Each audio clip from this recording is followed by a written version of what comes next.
OffilcalHamtaro here. Xeros. Here for the Heart and Harvest crew, and we are bringing you back part 2 of Rainbow Factory. We might have said later tonight. Sorry, couldn't get to it. We have other crap going on. I told you in my news video, if anybody else seen the news video yet, we have 3 projects going on right now. He with his creepypastas, me with my creepypasta. Beware of those who would do you harm. Yeah, and that. And then my creepypasta for Abandoned by Disney. Also, we were also working on a 3rd project for all the channels, which is the abridged series of Pokemon. Yes. We were trying to work hard on that, so all the other projects may be put on hold for a little bit. But we have enough time to bring you Rainbow Factory. Part 2. Now I will start the reading. Okay. Remember where we were. Oh, did I shut up? What? The instructor took a step back. One leg left, raised. Fuck you. Left, raised in the air. You can't just confuse your flight test. Get out there before you piss the judges off. No! Don't even pretend you care about my future if you don't care about hers. Orion defied, unsure about himself. You can say, blah, blah, blah, blah. You say you want me to get a good life and you let those that fail and suffer unbearable pain. Get the on the field before I fail you myself, the instructor shouted menacingly. Fine! Orion spoke sharply before walking onto the ramp. He stared at the judges, waiting for the individual nods, and then the second they came, he took off. And the second they came, he took off. However, long before the starting out, fuck you. Long before starting out, he turned sharply and landed gently next to Aurora. She turned and looked at him. Wait, what? Blood rained out her forehead. You moved the thing and now I'm You can read it! Where is it? Right there, under Aurora. Oh, okay. She turned and looked at him, blood running down her forehead and sides, and tears streaming down her face. What are you doing? You'll fail like me. You'll be exited. Exiled. Oh, no. You failed. It's my turn now. No, what? Oh, I'd rather be exiled from a place that treats ponies like this than live my life while others don't live theirs. Aurora smiled, happiness briefly replacing her sadness in her blackened, puffy eyes. She stumbled again, and intense pain flashed across her body. Orion leaned in close, using his wings to brace the yellow pony against himself. He stared up at the judges, beaming hate with his vision. They stared down, unaffected, and simply pointed down before looking back towards the ramp for the next contestant. Skulu stood shocked. Hardly hearing her name called, she moved numbly up the ramp, never taking her eyes off her friend, and the pony sacrificed himself to help. After a brief moment, she took her head, recovered her thoughts, and looked at the judges. Thoughts passed through her head as she watched it all and nodded. Oh, Celeste, what do I do? It went down. I know down, but I'll never see Orion again. I suppose. I hope he knew that risk when he did that. I'm sure he's thinking the same right now. She glanced at Orion. He wasn't looking at her. She took off, heartbroken. Instinct kicked in as a familiar rush of wind cooled her and blew her thoughts away. She stopped at the right altitude and then launched again, sensing and seeing every cloud. Formulating a game plan in a matter of a couple dozen seconds, the sky was clear.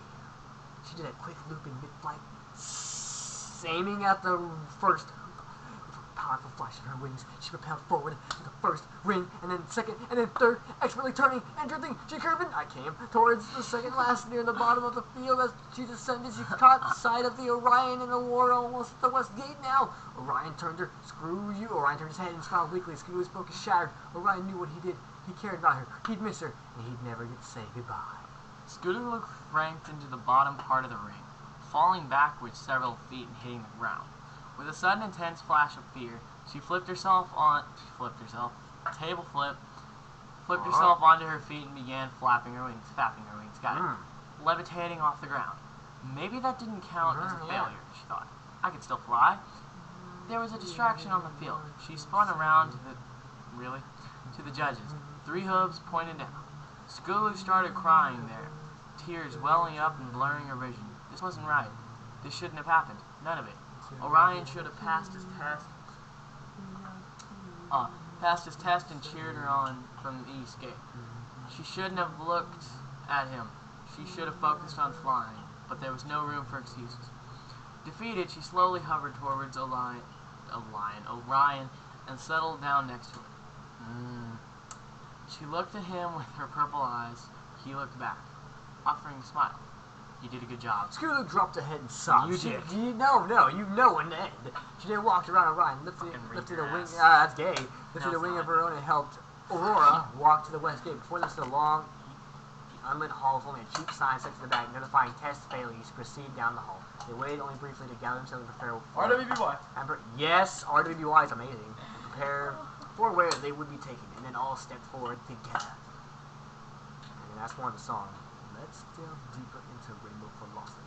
far beyond that of Cloudsdale's mythology. It's easy to misjudge that floating city with its alluring decor and social psychology. Against an empty carriage at the end of the lonely hall were three imposing ponies, leaning in at a disinterest. Why is part of the song in the freaking preview? It makes sense. And fourth pose, one of them happened to look up as a sorry-looking trio stumbled out into the open. They were on the bottom edge of the Coliseum, yes, with the vast rolling hills and plains of equestrian visible far below. Hey, boss, we got some damn worthless Pegasuses. Should be Pegasi. The first one called to an even bigger pony on the other side of the carriage. I suppose it's to get to work time, is it? Cool it, hot shot. There may be more too. No, I was the last two to go. Truly spoken sobs. Ryan would only hang his head. She paused briefly. Turn her man as strong as she could. It's just us three. Aurora's wings are broken. She moves up. Ain't that just a crying shame? It is. What's it to us? All the better she don't come flying back to us no more. We may have failed our damned test. Damned. But that doesn't mean we're not worth keeping alive, Scootaloo shouted in a flash of rage. She was determined to hold on to as much dignity as she could. Yeah, she has dignity, a chicken. Yeah, she does. She's amazing. Alright, sheesh. Hey, Patches, doctor her up before we head out. I don't want any blood on them seats. I just washed that thing. You other two in the cart. Orion and Scootaloo hopped into the carriage and got as comfortable as they could on the hard seats. My finger hurts for some reason. On the hard seats. But fuck you. But made sure to leave room for Aurora. No, I'm not that way. Don't do that near my ear again. I didn't do anything near your ear. You twerked in my ear.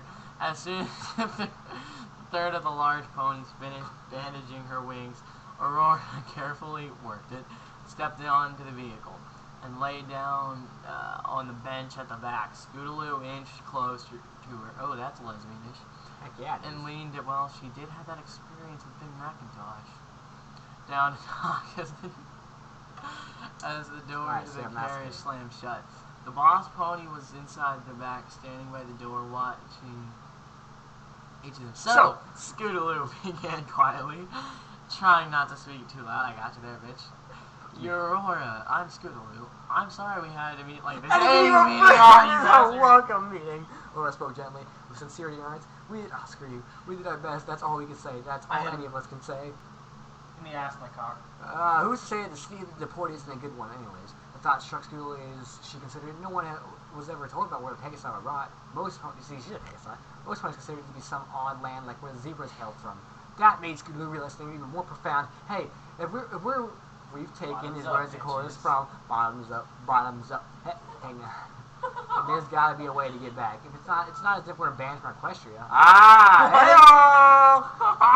Fluttershy, no friend. She's a Pegasus who lives in Ponyville. She never passed flight school. She never took a test. I said Ponyville. Shut your sack up. We don't need no water. Let the mother burn. They've never come and taken her away. Exactly, Aurora agreed with a nod. Orion overheard it and offered his thought. I think the reason we're sent far away is because no pony from Cloudsdale ever wants to admit that someone who failed flight school could come from their city. What a fucking horrible place. Now that I think of it, I never want to go back. I mean, that's why no Pegasus ever comes back. They just don't like Cloudsdale. You goddamn worthless. Oh, you moved. I lost. Okay. You goddamn worthless ponies can hardly call yourself Pegasus. Boss spoke from the door. He was swaying ever so slightly as the carriage was lifted and moved to an unknown location. Useless failures is what you are. No pony comes back from exile, regardless of reason.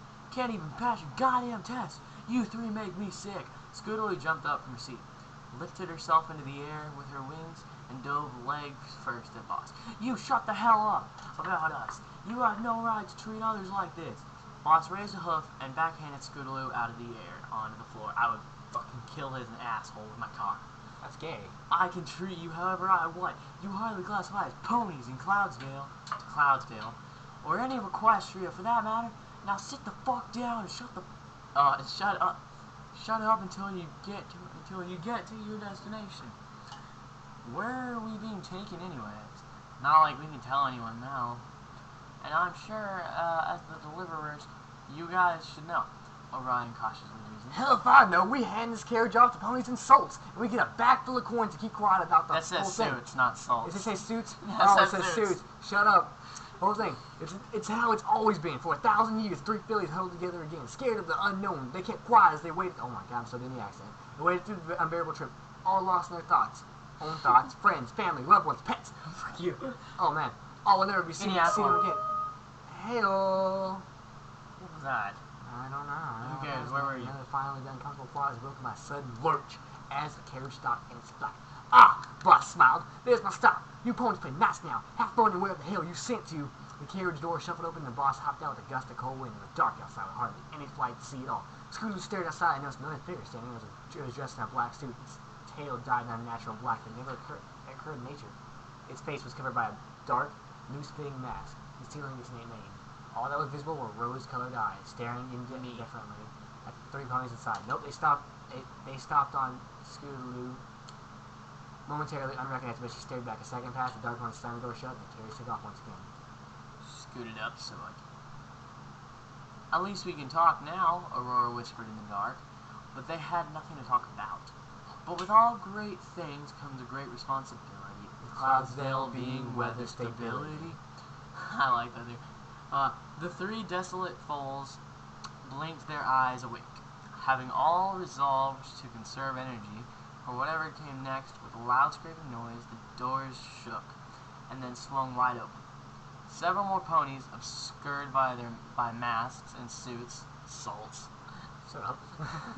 were moving around the area.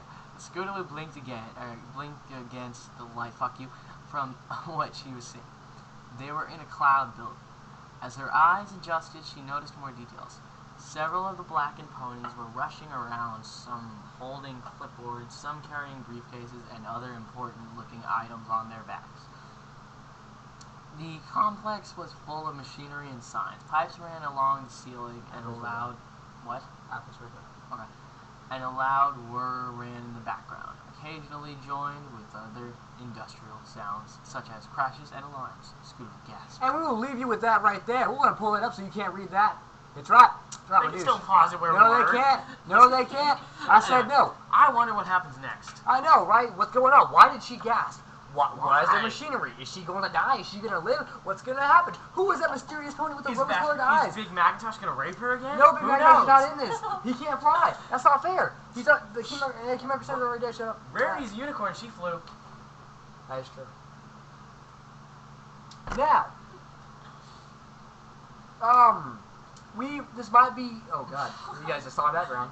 Again. This might be on hold for a little bit because we are working on the abridged series and we Again, need to get as he said again.